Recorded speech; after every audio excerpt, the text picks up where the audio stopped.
Then, ang technique, ganito. Huwag niya bubuhos ng isang busa na kasi hindi magiging maganda yung kanyang texture. Lagay, tas halo. At the same time, matatansya nyo yung lapot na gusto nyo. Kasi pag binuhos nyo lahat, tas sobrang lapot pala. Boom! Champurado na.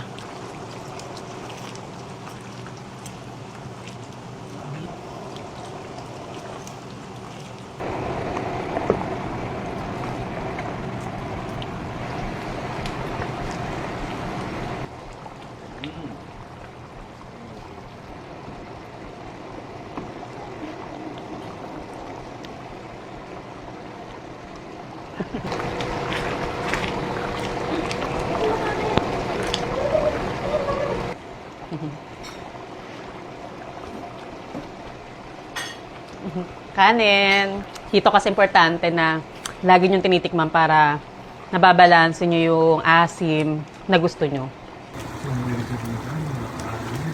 Ang pang 1 million version ng dinuguan sa Pilipinas. Charan!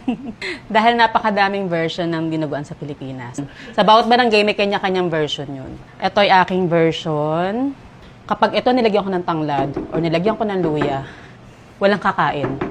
Sasabihin na, ano yung lasa na yun? Ano yung ganto ganyan? Ayaw nila. Hindi natin pwedeng sundan yung nasa comment box. Kasi hindi kayong kakain eh. Pag sinunod ko kayo, walang kakain ito. Okay. Si malapot na dinuguan. Kami, dalawang klaseng dinuguan na gusto namin. Isang malapot, isang malabnaw. Yung malapot sa amin, karne yung sahog. Tapos yung malabnaw na version namin, ang gusto namin yung laman loob ng baboy. Yes. OMG. Ooh. Titikman natin yan. Mamaya papabila ko puto.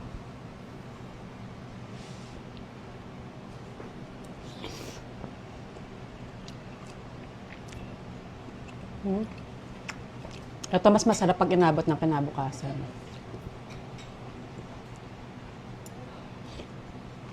Bye!